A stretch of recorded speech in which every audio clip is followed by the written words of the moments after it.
What's up, everybody? This is your first time here, welcome. This is not your first time here, welcome back. I've missed you. Today we are reviewing a 2019 BMW R nineT Urban GS.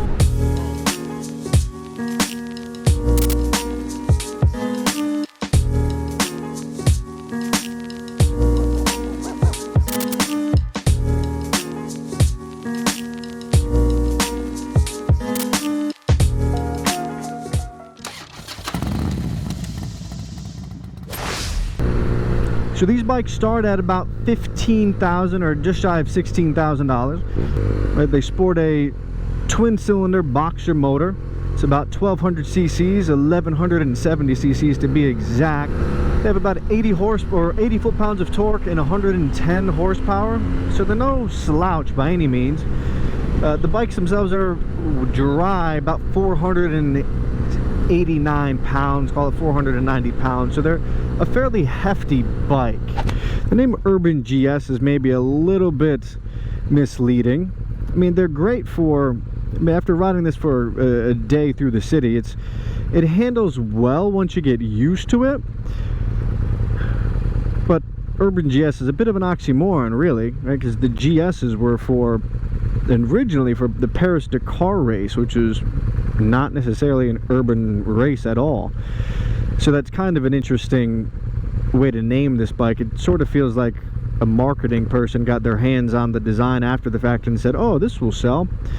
But I don't want to take away from the bike. It does have its really strong points, but as far as an urban tourer, there are plenty of other bikes that I'd rather ride through the city that are a little bit lighter, not quite as wide. I mean, you've got these twin cylinders popping out the sides that aren't necessarily conducive for lane splitting. I mean, it's not overly wide, but certainly wider than any other number of bikes that you could buy for the same price point that might be a bit more nimble in the city. This bike is also a little bit longer than some others. It has a fairly long wheelbase, which does make it a little bit less nimble through the city.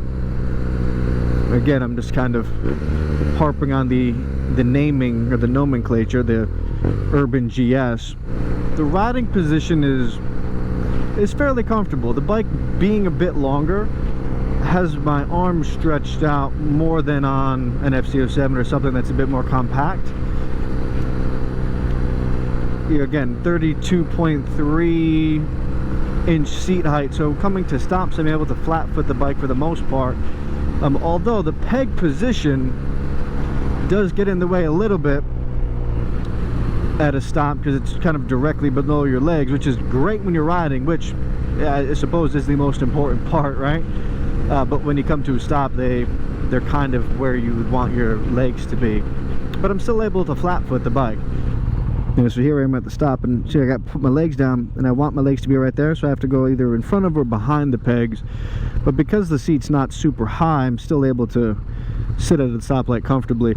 This particular bike has a pretty heavy clutch, so for urban riding or heavy traffic riding, that's a little less desirable. I feel like my wrists and fingers will be sore after a full day of riding through traffic. But that could just be this particular bike. But I do feel like I'm in a nice control position on the bike. The seat's fairly comfortable. After a full day of riding, it became a little bit hard, but for a little bit shorter distances, the seat is sufficient. You've got a single, on this particular model, you've got a single gauge cluster with all your information digitally read out here on this toggle on your left finger. Now, one bit of information that's missing that I usually like to have is a tachometer to give me a sense of where I'm at in the rev range and that type of thing. Not a big deal. This bike seems to be fairly easy to get a sense for.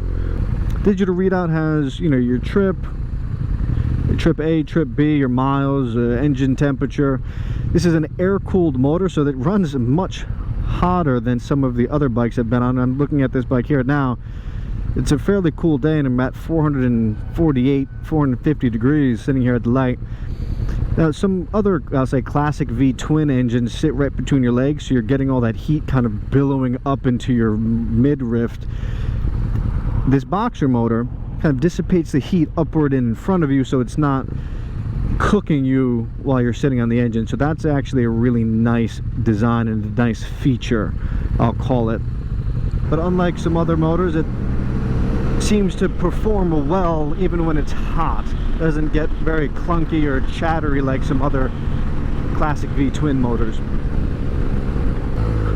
This bike is also shaft driven, which is definitely a bit different than a chain drive or a belt drive. More direct feedback. I like it. It just takes a little bit of getting used to. The throttle feathering is a little bit different. Takes a bit more finesse or a little getting used to. But from a maintenance standpoint and reliability standpoint, the shaft drives historically are a much better or more robust system than your chain drive or even your belt drive. Oftentimes they'll say that the shaft drive will outlast your motor. How true that is, I don't know, but it's a pretty strong statement.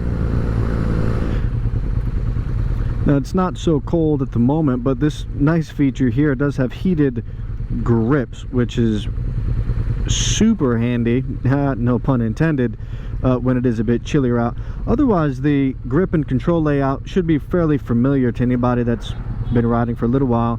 You know, start, stop, engine kill here, blinkers and horn over there on your left side, hazards also on your left. I will say that between the suspension setup and the steering stabilizer, this bike does perform pretty well over the rough roads that you'll find in most urban areas, or in many. At least as you're taking turns or running over potholes or what have you, this bike does seem to give you a good sense of control. Even with this bike being a little bit heavier and having a longer wheelbase, the amount of steering play, or the steering radius, I'll say, is fairly significant. Kind of makes up for some of its girthiness, I'll say, and does allow it to become a little bit more nimble than if it didn't have all that, you know, turning radius. Let me check this out. It's fairly significant, more so than on some street bikes or things like that. So that does help to make this a bit more urban friendly. Waking up anew, wasting time is all I do. But now when I'm with you. So coming through the Hollywood Hills, this bike's a little bit cumbersome.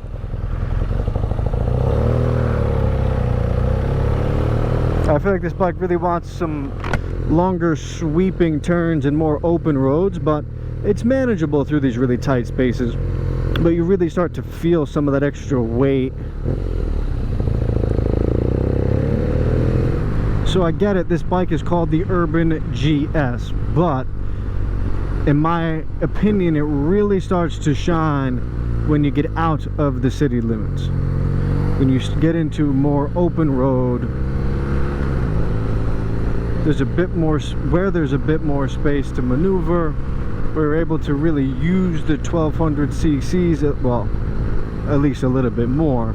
Let's get this thing into the canyon roads and see how she behaves.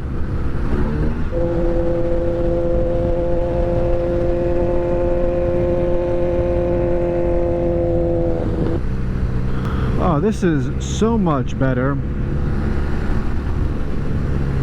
You've got a little bit of open road in front of you, space to your left and right. This bike starts to really feel like something more desirable. It really has some positive qualities that start to really shine in these mountain roads. A little bit of extra weight in the steering stabilizer make this bike feel good and controllable through the turns. And we're not going at an excessive rate of speed, but it doesn't require a whole lot of muscling to get it in and out of the turns. A little bit more than a lighter bike or more of a sport bike, but for me, this is where this bike feels like it wants to be. Not necessarily in the middle of the city. You're able to keep the motor a little bit cooler, get the wind running through the cooling fins. And you just push the bike a little bit and it falls right into the turn. A nice thing about this twin cylinder, it revs up a little bit more slowly than on your sport bike. It revs back down a little bit more slowly.